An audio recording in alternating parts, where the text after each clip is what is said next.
Yo creo que tenemos que, ahorita hay un gran debate alrededor de la consulta, porque si ustedes se dieron cuenta, Muriño, Kessel, varios personeros del grupo calderonista se han pronunciado en contra de la consulta, están muy molestos porque Ebrard propuso hacer una consulta en el Distrito Federal.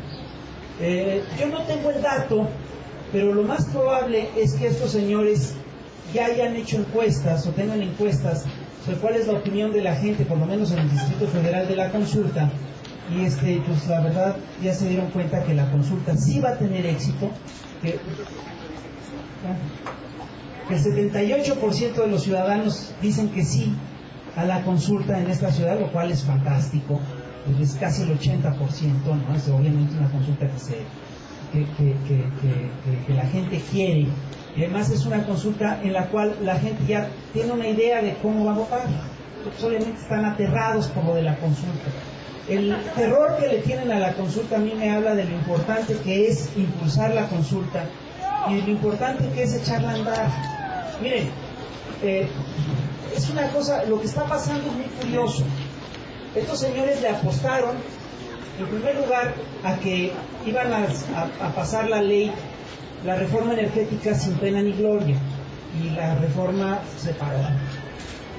La segunda cosa que esperaban es que esto fuera a ser una cosa, que el movimiento de resistencia fuera a ser menor y que se apagara con el tiempo. Y la verdad es que el movimiento ha crecido. Y la tercera cosa es que ellos pensaron que a pesar de todo podrían tener la fuerza para implantarle, para imponerle. La verdad es que está creciendo en la opinión pública la idea de que esta reforma energética es un abuso, de que es una privatización y de que la verdad es un acto de lesa patria. Miren, si ustedes revisan lo que han hecho estos señores con el país, ya no digamos con Pemex, con todo el país, vamos a ver que han hecho un desastre de la nación. Vean ustedes ahorita lo que está pasando, ahorita el gran dilema mundial es el tema de la alimentación. Vean ustedes qué hicieron con la alimentación. México era autosuficiente en alimentos hasta la década de 1960. En 1970 empezó a tener problemas, pero con la apertura del modelo, con la llegada del modelo neoliberal, perdimos totalmente la autosuficiencia alimentaria. Todavía hace 10 años, México consumía el 80% de los alimentos que aquí se consumían. Hoy en día se calcula, los investigadores dicen, que es alrededor del 60%, lo cual nos pone en una situación muy delicada en caso de escasez mundial de alimentos. Esto que está ocurriendo con el precio del maíz debería alertarnos sobre lo que está pasando, porque fíjense, lo del precio del maíz es curioso. Si el alza del precio del maíz no es porque esté escaseando el grano. De hecho, este año hubo cosechas récord de granos en todo el planeta, según la FAO.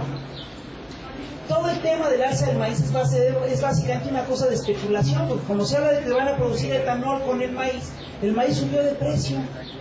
El problema es que nosotros somos los hombres del maíz, nos comemos maíz. ¿Qué hacemos cuando pasa todo eso? Todo esto sí nos coloca a México en una situación muy complicada desde el punto de vista incluso estratégico y de soberanía. Nos pueden agarrar del cogote, nos pueden agarrar por el estómago. El proyecto que presentó Calderón es un proyecto que, lejos de resolver el problema, lo agrava. Es un proyecto que básicamente lo que hace es hacer compras masivas de grano a precios altos y no subsidia, no es un proyecto que se dedica a revitalizar el campo mexicano, eso no está en sus planes. Quien va a ganar en esta crisis maicera van a ser estrictamente las grandes compañías norteamericanas que monopolizan el grano. Norteamericanas y suizas, va a ser Cargill, Nestlé, etc. Y lo que están haciendo con la reforma energética es francamente inaceptable. Dicen estos señores que no se trata de una privatización y argumentan, para decir que no se trata de una privatización, argumentan que no se utiliza la palabra el verbo privatizar, ni se utiliza la palabra privatización en el texto.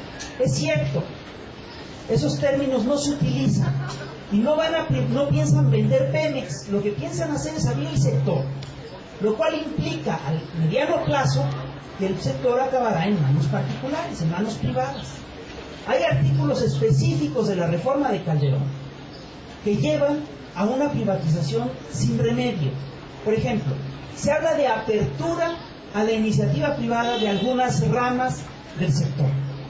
Esto básicamente implica que van a abrir el sector para que la iniciativa privada invierta en él, y el Estado, por su parte, no ha invertido en estos sectores. ¿Esto en qué va a acabar? Pues acaba obviamente en una privatización. Entonces, son de un cinismo fantástico. Se abre, además de la reforma, abre las puertas a que la iniciativa privada, a que empresarios particulares refinen petróleo, lo conviertan en gasolina, y al hacer esto puedan tener ductos, puedan tener transporte. Eso, señores, es una privatización. Que no nos engañen, esta reforma es verdaderamente criminal para el país. Es una reforma que daña el futuro de México, compromete en serio el futuro de nuestro país.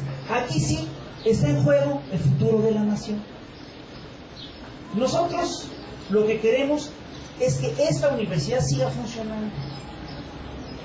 El 40% de los ingresos del gobierno mexicano vienen del petróleo. El 40% del dinero de esta universidad viene del petróleo.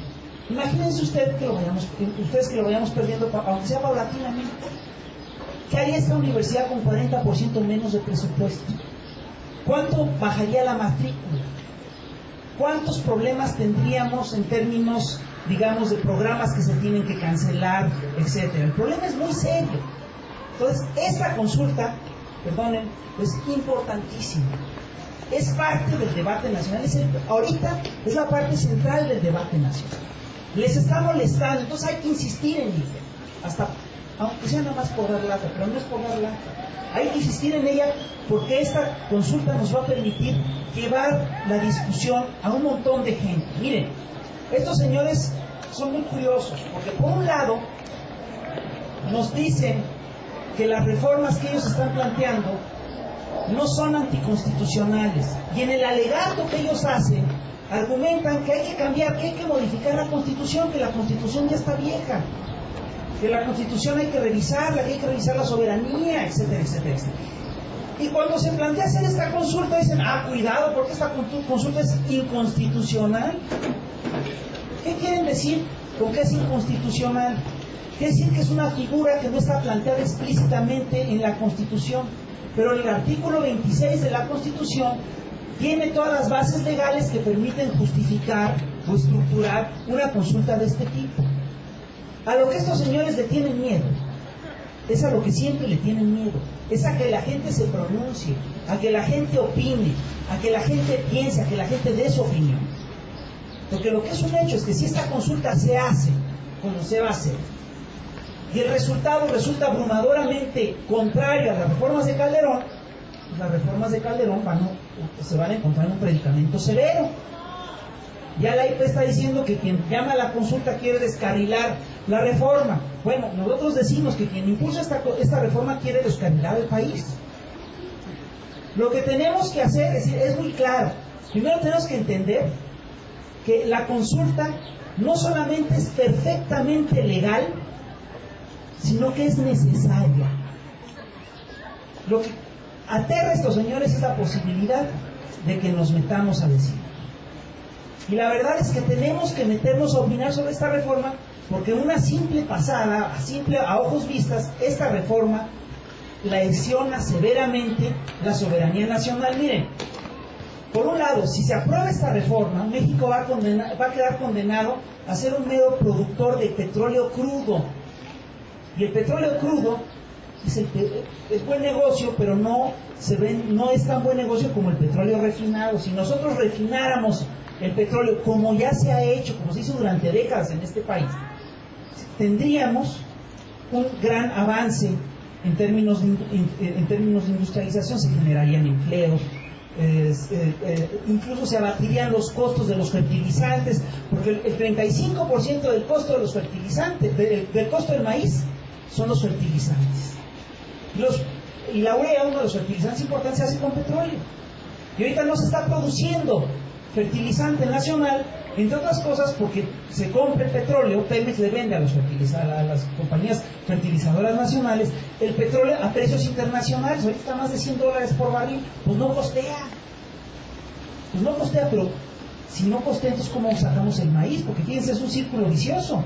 El dinero que no se está metiendo en esto se lo estamos pagando a las multinacionales para importar maíz. El maíz que no producimos, porque no metemos los abonos, porque no hacemos este financiamiento, porque no lo financiamos con el petróleo. Tenemos que parar esta reforma. Esta reforma, entre otras cosas, tiene un par de cláusulas que son inaceptables. Esta reforma establece, entre otras cosas, la posibilidad de que si México entra en un litigio con una empresa extranjera en materia petrolera, esta empresa puede llevar el litigio a cortes internacionales. Estos litigios se llevarían o en La Haya o en Nueva York, vayan ustedes a saber dónde, pero no se llevarían en México. Y esto, perdónenme, pero por supuesto que implica una pérdida severa de soberanía. Nos dicen que esta reforma es para acabar con la corrupción en Pemex, porque la corrupción del sindicato es terrible. Nos dicen que esta reforma es para hacer a Pemex más eficiente. Si revisamos la reforma, vamos a ver que en las cinco iniciativas presentadas, en ninguna se promueven trabajos de producción, de investigación, de desarrollo de tecnología.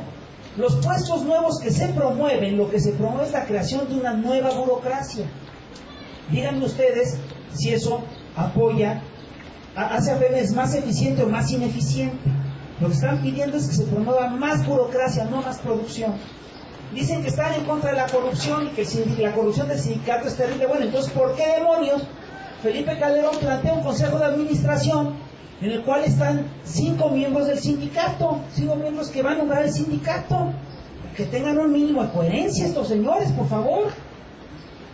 ¿Por qué entonces, si están tan preocupados por la transparencia y porque acabe la corrupción, plantean en la legislación, léanla, hay acceso, aunque es difícil leerla porque está escrito como el tecnocrático, que es un idioma que nosotros no entendemos muy bien, pero búsquenla y van a ver que está claro, pero hay puntos que están claramente especificados. Por ejemplo, se establece que este Consejo de Administración de Pemex, que sería nombrado parcialmente por Calderón, parcialmente por el sindicato, es un consejo que, entre otras cosas, tendría la facultad de firmar contratos públicos, contratos sin licitación y sin tener que rendir cuentas, es decir, en lo oscurito y de a como sea. Díganme ustedes si eso es un valladar contra la corrupción o más bien la propicia. Porque miren, si este grupo fuera un grupo honesto, ya estas leyes, estas iniciativas serían inaceptables. Pero además les voy a decir un secreto, no se los vayan a decir a sus cuates de gobernación. Este grupo en el gobierno tampoco es tan confiable. Si ustedes revisan el historial de Murillo, se van a dar cuenta que el señor